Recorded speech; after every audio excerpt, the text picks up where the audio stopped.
집이 없는데 뭐 현금을 좀 갖고 있어요. 네. 저는 지금 이 상황이 되게 설레일 것 같아요. 농담이 아니고 설레. 저도 진심으로 마찬가지입니다. 네. 되게 설레일 것 같거든요. 근데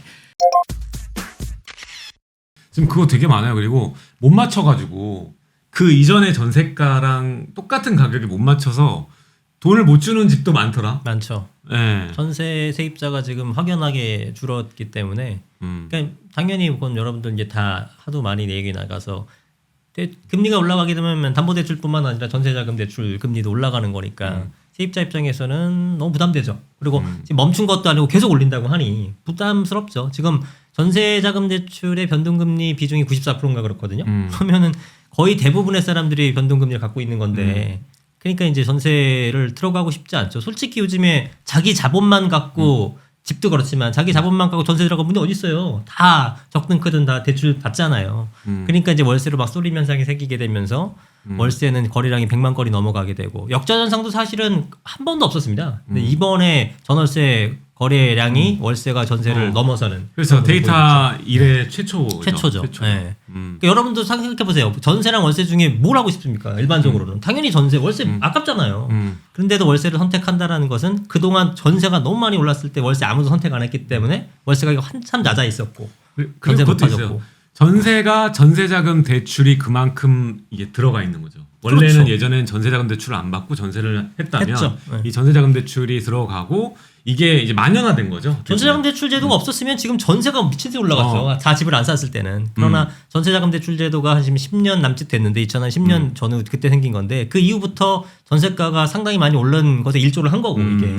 그게 영향을 미쳐서 지금 금리가 올라가니까 여러분 다 월세를 선택하는 거예요. 근데 월세도 지금 현장에 보시기만 아시겠지만 무지무지 비싸졌습니다. 비싸요. 올 초에 비해서. 너무 비싸요. 비싸요. 네. 그리고 연말 가면 더 비쌀 거거든요. 그러면 내년 초를 생각해 보시게 되면 지금 현 시점이 아니라 내년 초 가게 되면 금리가 일단 멈춘다. 그리고 내년 하반기에 뭐 경기 침체가 심하게 되고 인플레이션이 잡히게 되면 이달을 시작하겠죠. 그럼 그때가 되게 되면 이제 오히려 전세로 돌아서게 될 거란 말이에요. 월세 한참 높아져 있고 전세는 이제 부담이 덜한 상태가 되니까 전세가 깔리는 거죠. 금리가 인하되거나 이럴 때. 그럼 그때가 되게 되면 다시 또 여러분들 전세로 돌아가면서 그때 회복은 됩니다. 그러니까 지금이 이제 전세를 새로 바꾸시는 임대인분들이 제일 힘든 시기인 거고 임차인들도 마찬가지긴 하죠. 전세 들어갈 때 이제 자금 저거 힘들어지니까. 그러니까 그게 정확하게 언제 시점인지는 저도 알 수 없으나 금리가 멈추는 시점을 알아야 되는 거니까. 근데 그건 연동된 게 워낙 많잖아요. 경기서부터 인플레이션까지. 그러면은 과정은 월세가 올라가고 지금 전세 매매는 죽어 있는데 월세가 이렇게 튀고 올라갈 수가 없으니까 얘가 다시 전세로 돌아온단 말이에요. 그럼 또 전세가 올라가고. 그럼 전세부터 올라갔을 때 매매를 안 하게 되면 전세가율이 더 높아지게 되면 이게 또 순차적으로 올라가고 그러니까 순서예요. 결국은 장기적으로 봤을 때는 매매가가 이제 대세하락을 하거나 그런 건 절대로 아니고 결국은 올라가는 갑니다. 올라가는 가나 지금 당장 하루하루가 너무 힘들어하기 때문에 지금 집 사세요라고 말씀 못 드린 부분도 분명히 있으나 저 조만간 얘기할 것 같아요. 네, 집 그래. 사세요. 그렇죠. 네, 제가 볼 때 길진 않아요. 다가오고 있는 것 왜냐하면 같아요. 금리 속도가 지금 작년 8월 달에 올리고 나서 1년 만에 우리가 0.5에서 2.5%가 올랐거든요. 0.3%면 6배 오른 거예요. 아까도 말씀드렸지만 이 정도 속도로 오른 적이 없어요. 예? 그래서 이런 상태에서 앞으로도 더 오른다? 말이 안 되는 거예요. 이건 나라 말아박자는 얘기이기 때문에 이제는 금리 인상의 속도를 어느 정도는 조절을 할 겁니다. 그래서 고통스러운 거는 지금까지 어느 정도 좀 견뎌내고 계신 거고 앞으로 조금 더 가겠습니다만 그러고 나서부터는 다시 여러분들이 좀 익숙해지기도 하거니와 방금 말씀드린 세션, 그러니까 프로세스, 월세에서 전세, 전세에서 매매로 돌아가는 시기는 분명히 오기 때문에 대세 하락 장기적으로 하면 5, 6년 떨어질 거니까 지금 뭐 팔고 현금 보유하겠다 이런 전략은 뭐 정말 내가 돈이 너무 급하고 이자도 못 낼 것 같아 이런 일부 분들도 있겠습니다만 그런 게 아니시라 그러면은 일단은 갖고 계신 분들은 어떻게 전략으로 가는 게 맞죠. 일단은 지금 해야 되는 거는 이 기회 얘기를 하고 싶어요. 기회를 어떻게 잡을 건지. 반드시 내년 그 상반기가 오면 엄청나게 기회의 장이라고 저도 생각을 하는 게 일단은 한시적으로 다주택자 양도세 중과가 완화도 한시적이고 그 전에 매도를 하는 게 더 이득인 사람들이 많거든요. 그런 분들도 있고 그리고 변동금리를 활용해서 이 자산들을 그 매입하시는 경우가 많다 보니까 특히 상가나 건물 같은 경우에 다가오고 있어요. 이제 금리가 확 바뀌는 시즌이. 그래서 지금까지는 낮은 금리로 건물이나 이런 것들을 운용했는데 내년 정도 내년으로 가면 갈수록 이제 그게 풀리거든요. 지금 금리와 시점이 맞춰지면 이분들은 어떻게 되느냐? 이제 건물들이 한창 인기를 끌다 보니까 건물에 들어오는 그 월세보다 금리가 더 비싸지는 상황이 이제 맞닥뜨리게 되는 거예요. 예, 그렇게 되면 오히려 나는 건물주인데 돈이 나가고 있는 거예요, 매달. 임차료 플러스해서 더 이제 그 이자가 납부를 해야 되니까. 그런 상황들이 벌어질 거예요. 그래서 내년에는 경매가 뭐 아파트가 많이 나온다기보다는 이 건물 쪽에서 그리고 상가 쪽에서 좀 나오지 않을까라고 좀 생각을 하고 있어요. 그래서 경매 쪽으로 생각하시는 분들은 그런 거를 조금 기다렸다가 내년 이제 상반기가 제가 봤을 때 절호의 타이밍이에요. 그래서 그때 좀 노려보시는 게 좋을 것 같고, 그리고 또 이 뭐 아파트 같은 경우에도 마찬가지로 전세가가 좀 가율이 낮은 지역 있잖아요. 입주 물량이 많았던, 최근까지 많았고 앞으로도 좀 공사 중인 데가 많은 지역. 이런 데는 지금 다 이제 그 떨어진 게 너무 심하거든요, 지금. 그래서 전세도 역전세 나고. 그러니까 이런 지역들은 어떻게 보면은 저기 정말 위험하고 뭐 그렇구나라고만 생각하기보다는 저기가 기회가 될 수 있다라고 생각을 하시고 접근했으면 좋겠어요. 지금 뭐 서쪽 라인, 뭐 위에 있는 뭐 김포 라인부터 밑에 있는 인천, 뭐 송도까지 쭉 내려오는 라인들 보면은 전세가율이 너무 낮거든요. 예, 그리고 이런 지역들 특히 뭐 계속 유튜브에 나오는 뭐 검단이나 이런 지역들 보면은 투자금 얼마 안 들이고도 접근할 수 있을 정도로 지금 내려가고 있는 추세예요. 그러니까 이런 지역들을 잘 보셨다가 여러분들 자본이 되시면은 접근을 하는 것도 괜찮을 것 같아요. 그리고 세종도 마찬가지. 지금 언제까지가 아니라 저는 세종도 뭐 지금도 저는 솔직히 나쁘지 않다고 봐요. 이제는 점점 괜찮아지고 있다. 많이 빠졌거든요. 많이 빠졌고 뭐 내년 세종도 마찬가지로 내년부터 뭐 보면 더 좋을 수도 있을 것 같은데 벌써 지금 움직이시는 분도 있더라고요. 세종 거를 지금 많이 떨어졌으니까 지금 사야겠다 해서 그 전보다는 좀 많이 낮았어요. 이것도 마찬가지야. 워낙 안 사고 공급 많다고 다 벌벌벌 떨다가 지금 이제 줍기 시작하는 게 좀 보이는 그런 상황입니다. 세종도.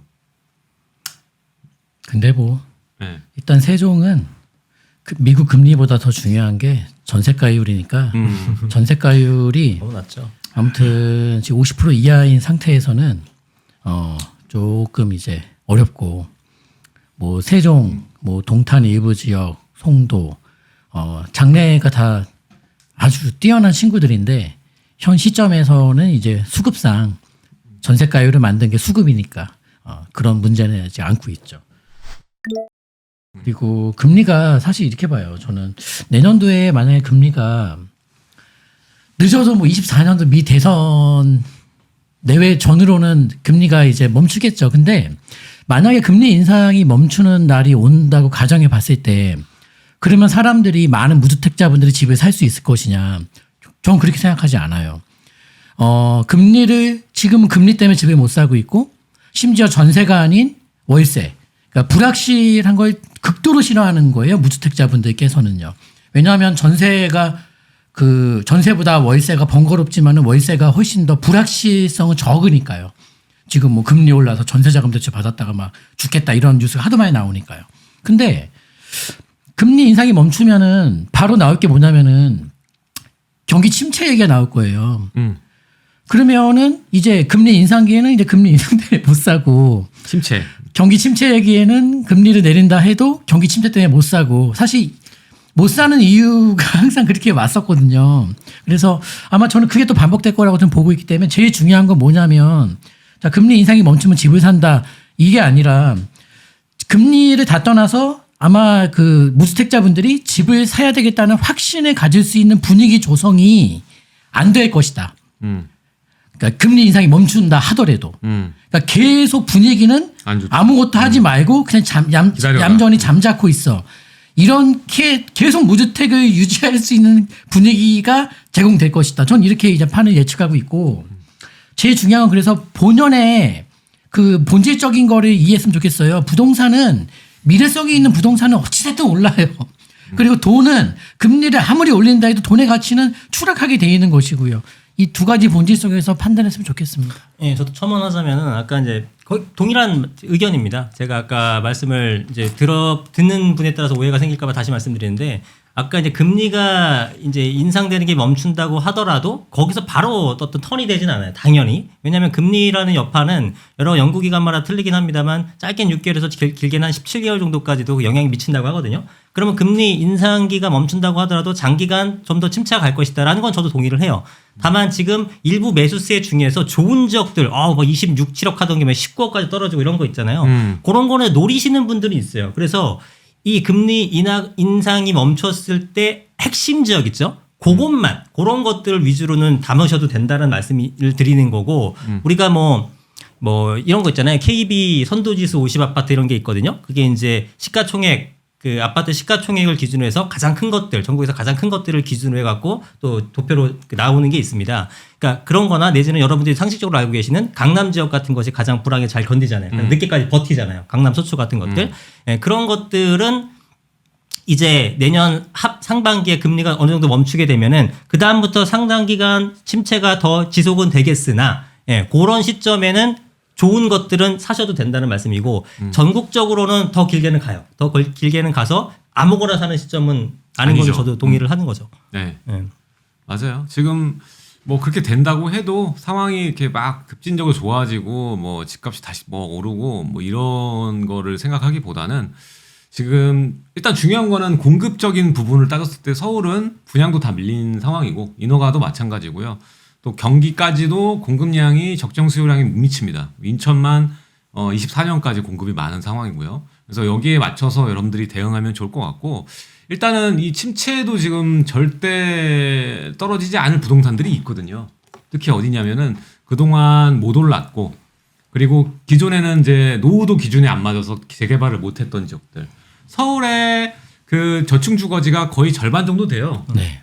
빌라촌이. 근데 그 중에서 80%가 넘게가 노후 요건을 갖추고 있잖아요. 67%가 안 돼. 그러니까 정비 사업을 할 수가 없는 거예요. 근데 여기에 2002년에 그 재정비 촉진지구를 포함한 뉴타운 전략이 나왔다면 지금은 모아타운이 나왔어요. 네. 타운이라는 말이 나오면 투자자들은 귀를 쫑긋 세워야 됩니다. 그래서 이런 정비 사업을 진행할 수 없는 곳, 서울이 이런 곳인 걸 아니까 그 조그만 10몇 % 되는 지역을 정비 사업하면 많이 오를 수밖에 없잖아요. 그러니까 좀 더 산발적이고, 그리고 그 신축 몇 개 때문에 못하는 그 노후 밀집촌, 큰 방대한 뭐 라인들, 이런 것들 정비 사업을 좀 도와주는 전략이거든요. 거기다가 원래 정비 사업은 기부 체납, 공공의 성격이 강하잖아요. 근데 이 모아타운은 오히려 돈을 퍼줘요. 오히려 뭐 도서관이랑 뭐 도로랑 다 지어준대. 그러면 이제 부담금 자체가 줄어들 수밖에 없는 사업이거든요. 그러면은 작은 돈으로 서울 안에서 아파트를 장만할 수 있는 최고의 전략이 될 수 있어요. 그래서 저는 여기에 좀 집중을 할 필요가 있다. 항상 바우처라는 말, 그리고 지원, 예, 정책이 밀어주는 사업, 이건 항상 돈이 들어옵니다. 돈이 들어오고, 뭐 물론 부정수급도 있지만, 예, 돈이 들어오는 곳을 보고 포착했으면은 여러분들이 적극적으로 그걸 공부하고 덤비셔야지. 다른 거 뭐 아무리 봐봐야, 또 아까도 말했지만 이게 이런 상황, 분위기에는 급변하기 어려운 상황이라는 거죠. 예, 계속 뭔가 안 좋고 어렵다라는 얘기가 많이 나올 상황이지, 이게 좋아질 수 있는 상황은 아닌 거라는 거죠. 그리고 양극화는 지금 계속 진행이 되고 있어요. 우리나라가 이제까지 맛보지 못한, 경험하지 못한 양극화가 지금 진행이 되고 있는 거거든요. 근데 그건 네. 있는 것 같아요. 제가 우리는 이제 지난 시간에 그 개인적인 재테크 어떻게 하냐고 댓글에 올라와서 답변을 드렸습니다만은 이미 세팅이 다 되어 있어서 그냥 유지하고 있다라고만 답변 드렸습니다만은, 만약에 제가 지금 집이 없는데 뭐 현금을 좀 갖고 있어요. 네. 저는 지금 이 상황이 되게 설레일 것 같아요. 농담이 아니에요. 설레. 저도 진심으로 마찬가지입니다. 네. 되게 설레일 것 같거든요. 근데 이게 심장이 뛰잖아요. 근데 두려워서 심장이 뛰는 사람도 있고 지금. 그렇지. 근데 설레어서 뛰는 사람도 있단 말이죠. 네, 그렇게 생각합니다. 맞아요. 네. 맞아요. 그래서 이걸 좀 보셨으면 좋겠어요. 지금 상황이 이 시장마다 좀 달라요. 다르고 조금 여러분들 잘 이제 보셨으면 좋겠어요. 그냥 막연하게 지금 안 좋네 뭐네 해서 하나만한 이야기를 할 게 없어요. 전혀 하등에 도움이 되지 않고, 지금 시장이 여기는 어떻게 움직이는지, 종목도 너무 많잖아요. 뭐 상가도 있어, 뭐 건물도 있어, 아파트도 있어, 뭐 오피스도 있어, 얼마나 많습니까? 여기 부동산 각 그 종목과 지역마다의 상황들 귀 기울이면서 보시면 거기서 또 기회들이 나오는 것이거든요. 그러니까 이런 것들을 좀 보셨으면 좋겠습니다. 아니 제가 뭐 그냥 팁을 드리면 요즘 여러분 힘드시니까 우리가 원래 이 지역 얘기 잘 안 하잖아요. 근데 어제는 또 이제 강동구 이제 아파트를 이렇게 살펴봤어요. 지난주는 송파구를 많이 봤고요. 네. 이거 보는데 한 몇 개 단지가 눈에 띄는데 참 이거는 지금 현재 매도 가격에서 한 5천에서 한 7, 8천만 빠지면 이건 그냥 확실한 바닥이 맞겠구나라는 이제 단지들이 한 3개 정도 보이더라고요. 그래서 강동구 이때에서 우리 신축들 중에 20평대를 좀 눈여겨봤으면 좋겠다.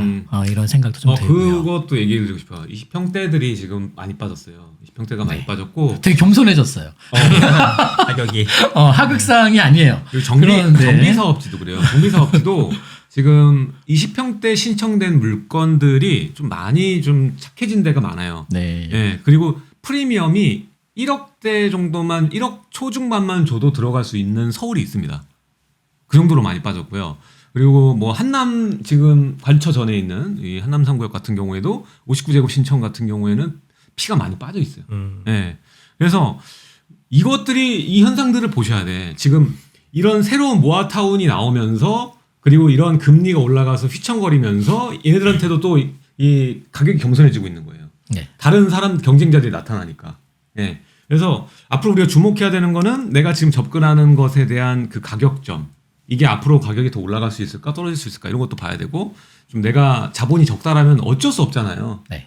그러면은 입지라도 조금 올릴 수 있는 최대한 올릴 수 있는 방법을 전략 삼아 가지고 임장도 하시고 공부하시면 금방 찾아요, 그냥. 강동구 신축에서 20평대 10억은 그냥 잡아야 되는 선이다 원래 그렇게 말씀드릴게요. 네. 네. 10억. 네. 네. 강동구 신축 20평대 10억은 공식이다. 이렇게 말씀드리고 싶네요. 네네. 자, 거기가 이제 강동구 자체도 많이 좋아져요, 여러분들. 지금이랑 좀 다를 거예요. 왜냐하면 위에 이제 고덕 비즈밸리도 많이 그러면 이제 이렇게 얘기하면 댓글 달려요. 그럼 네가 사라 임마. 그래서 네, 댓글 환영합니다. 네, 댓글 많이 달아주세요. 근데 진짜 아까 대표님 말씀하신 것처럼 무주택에 현금이 있으면은 우리는 그럼 잡죠. 근데 이미 대부분 저희 현금을 안 좋아하거든요. 부동산은 다 세팅이 없어. 돼 있기 때문에 돈이 없어. 추가로 매수할 수 있는 현금은 왜 없어? 있긴 있잖아요.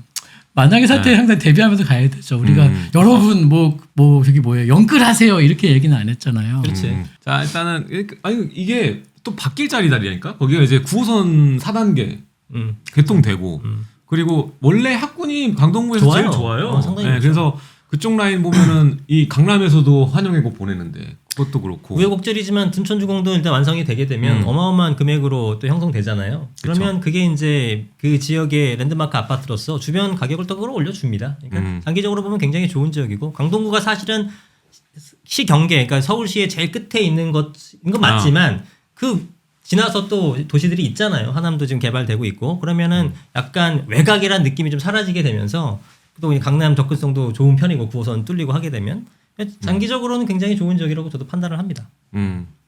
참고로 저도 강동구에 아파트가 하나 있습니다. 저는 그래서 없습니다. 드리는 말씀은 아니고 저는 없습니다. 네, 네. 저는 뭐 한남 판단의 뉴타운 길도 없습니다. 섰겠죠. 네, 한남 뉴타운 없습니다. 그 네. 팔았잖아. 응? 한유. 그럼 엄청 오래전에 팔았지.